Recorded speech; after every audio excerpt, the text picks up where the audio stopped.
Welcome to the Lose Weight, Live Life podcast. If you're someone who would do anything to lose weight, yet finds it impossible to stick to a diet, to eat less, or just what you think you should, this podcast is for you.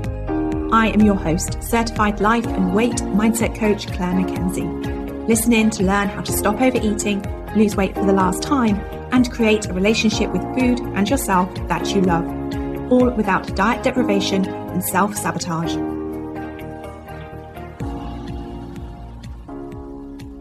Hi everyone, and a very warm welcome to podcast episode number 140. Today I want to talk to you about beliefs in weight loss. So what you believe about yourself, about food, about what normal eating is, about your body and your life, all has a massive impact on whether or not you lose weight, whether or not you enjoy the process of losing weight, and whether or not you regain your weight after you've lost it, and a whole lot more too. Essentially, what you believe matters. So it's important to not only know what it is that you believe, also to know that you get to choose what you believe to make weight loss easier and more manageable and more sustainable should you want to. So what is a belief? So a belief is simply a thought that you've repeated so many times, it now feels like a truthful fact to you. When we think about beliefs, we essentially touch upon thoughts that we've repeated so many times that they've carved themselves into our brain's architecture, shaping our neural pathways. So picture the brain as a vast, intricate forest where thoughts navigate through like explorers. When a thought or an explorer treads a particular route through the forest often enough, a clear, distinct path forms, and this is akin to our neural pathway. The more the path is traversed or trodden, the more defined and easier to travel it becomes. In the context of beliefs, each time we entertain a specific thought, we're essentially sending a traveller down its corresponding path in the brain. Over time and through repetition, this path or neural pathway solidifies, making the journey of that thought smoother and nearly automatic. Thus, beliefs, those thoughts we've repeated and accepted as truths, naturally embed themselves in these pathways, subtly governing our emotions, actions, and overall perceptions of our world without us even consciously recognising it. This interplay of beliefs and neural pathways casts a significant influence on our daily lives. A well-trodden path in your neural forest may guide you to react joyfully in certain situations, or may lead you to instinctively shy away from potential risks, all based on the beliefs residing in those neural pathways. Our emotions as well, our feelings particularly, find themselves tightly intertwined with these pathways, so for every thought we get a different emotional response. And these emotional responses craft our moods, our feelings, and ultimately our behaviour. However, the beauty of our brain, specifically its neuroplasticity, is that it allows us to reshape these pathways. By consciously deciding to forge new trails, adopting and repeating new empowering thoughts, we can establish new neural pathways and subsequently create new beliefs. And then what happens is that the old, unused paths gradually become overgrown and fade, especially when we intentionally avoid them, helping us shift our perspectives, our emotions, and our behaviours in more positive and intentional directions. So in essence, beliefs, deeply embedded in our neural pathways, shape our emotional landscapes and guide our actions.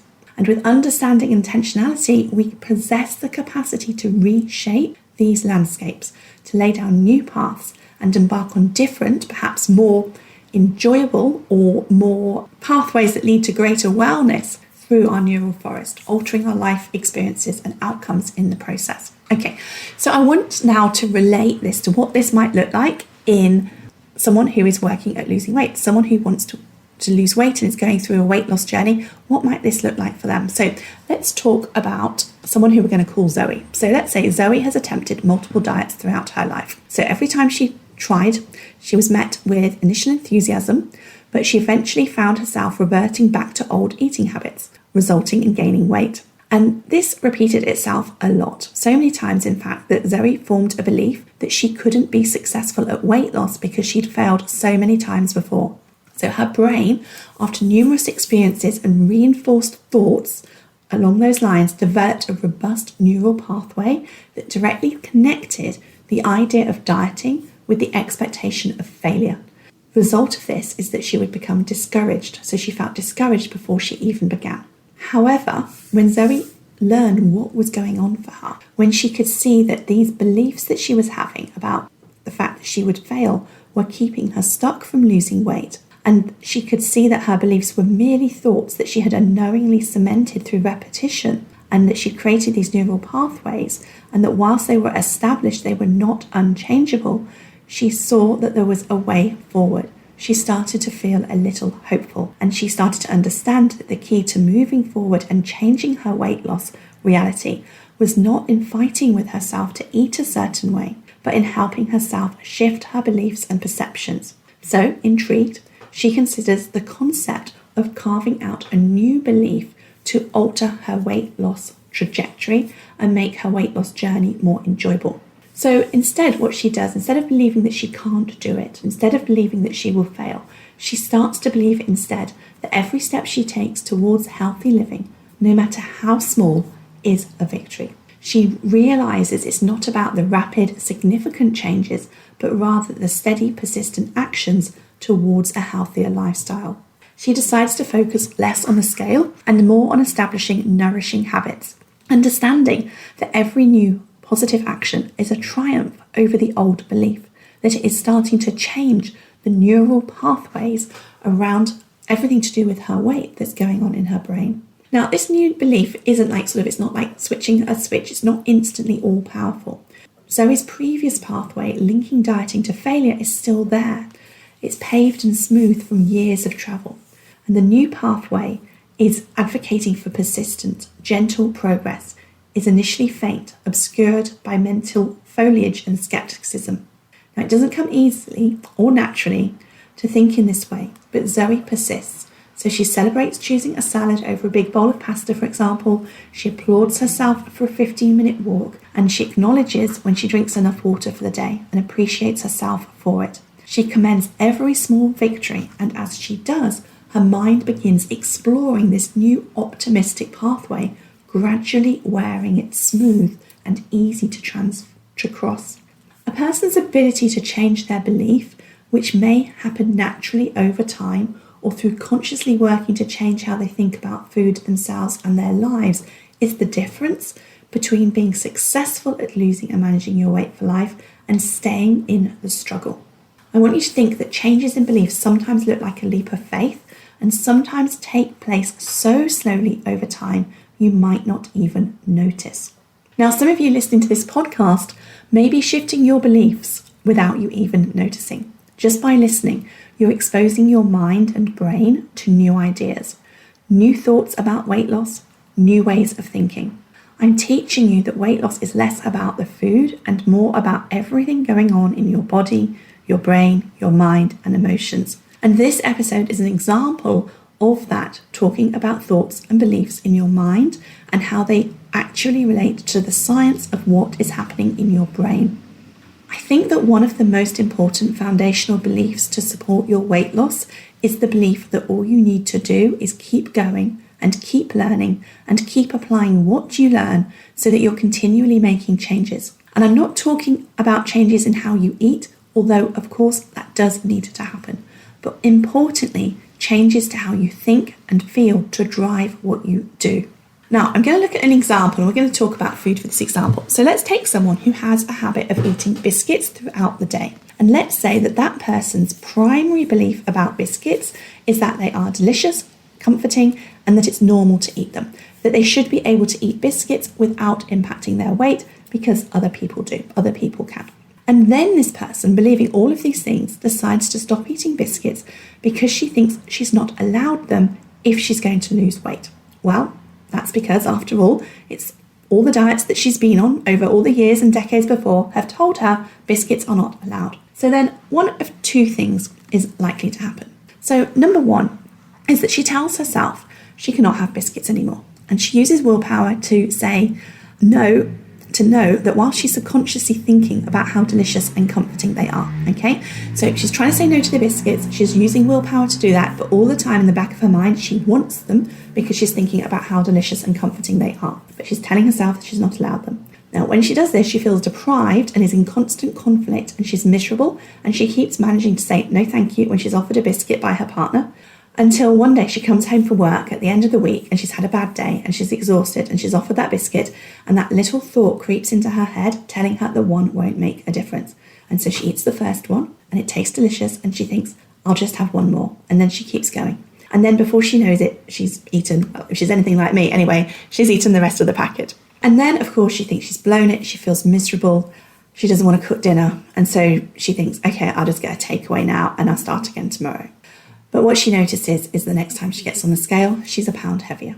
And so she thinks that this doesn't work for her. Not eating biscuits doesn't work, trying to lose weight doesn't work, and so she goes back to her normal biscuit eating routine because trying to stop eating them just doesn't work. Okay, that's scenario number one. And then the second scenario is that she doesn't give in, to use diet speak, to that first Friday night biscuit. She pushes the weekend feeling miserable. She pushes through the weekend feeling miserable, but she carries on.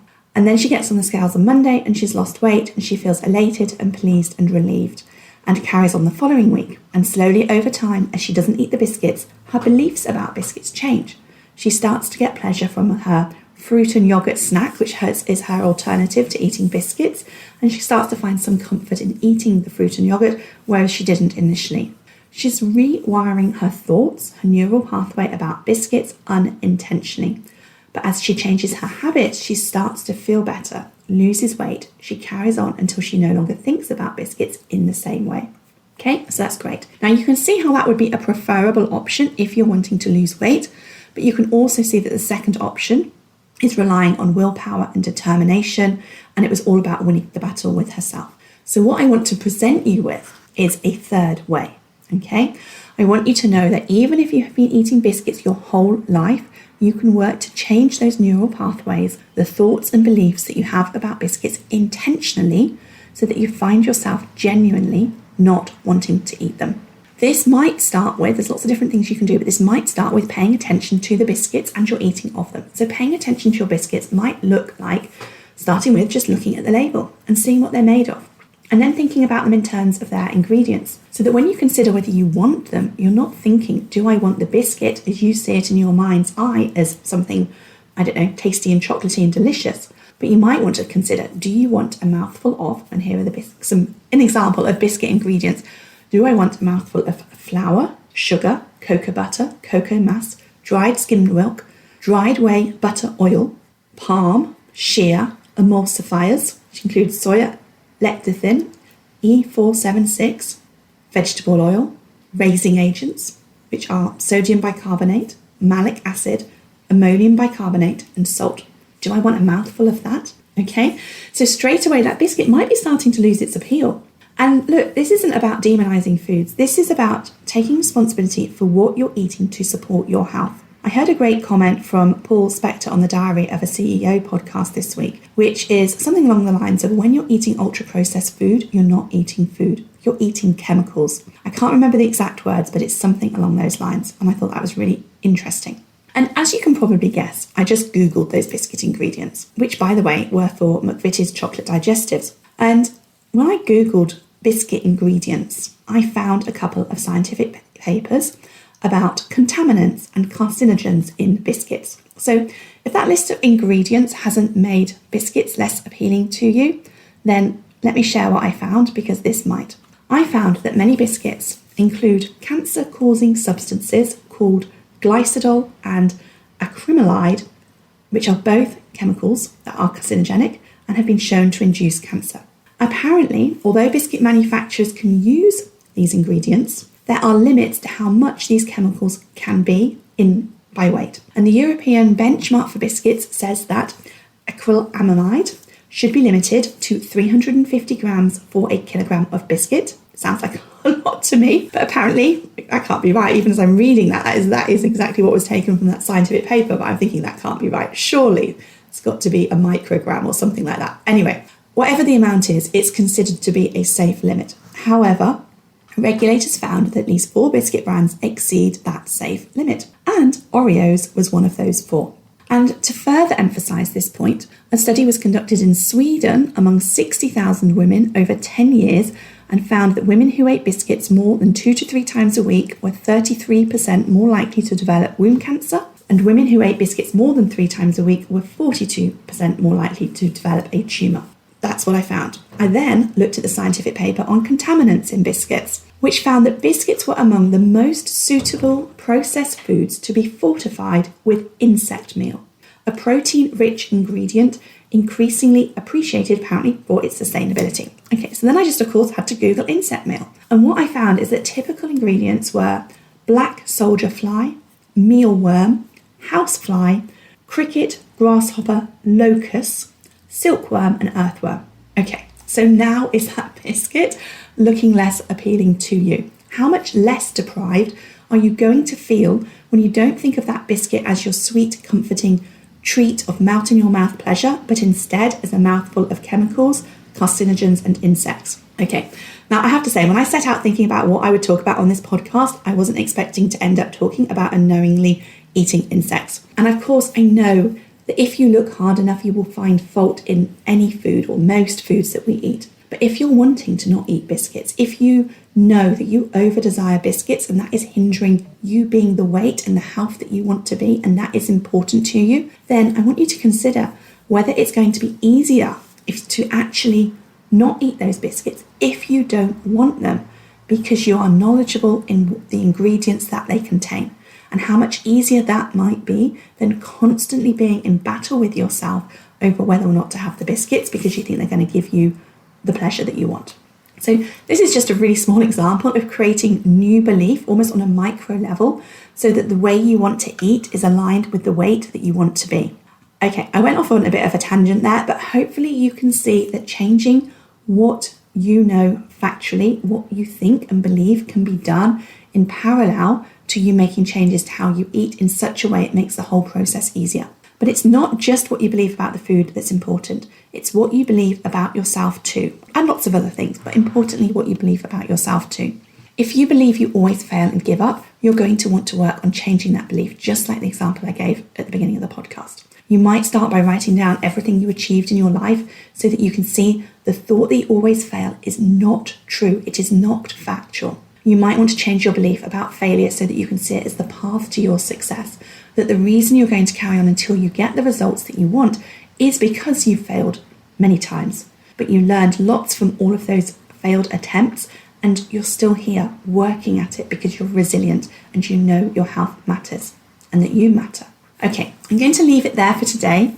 Hopefully this episode has given you a few things to think about, and if you're interested in having help and support with your weight loss journey and creating new belief, from creating belief that you can do it to creating belief that you no longer want one of those favourite foods of yours, then why not sign up for instant access to the Sustainable Weight Wellness Workshop? It's just £9 or $12. And if you go to www.thebestyou.coach, you will find information on how to do that right there on the main homepage. All right. Thank you so much, everyone. Have a great week, and I will speak to you next time. If you enjoyed listening to this podcast and are ready to live a more intentional life, lose weight as a part of that journey, and create a relationship with food and yourself that you love, then I would be honoured to have you join the Lose Weight, Live Life Academy membership and coach with me. The programme offers different levels of support to suit you, including self-paced learning, twice weekly calls, private coaching, an amazingly caring community, and lots more. Find out all the details about when and how you can join at www.thebestyou.coach/coaching.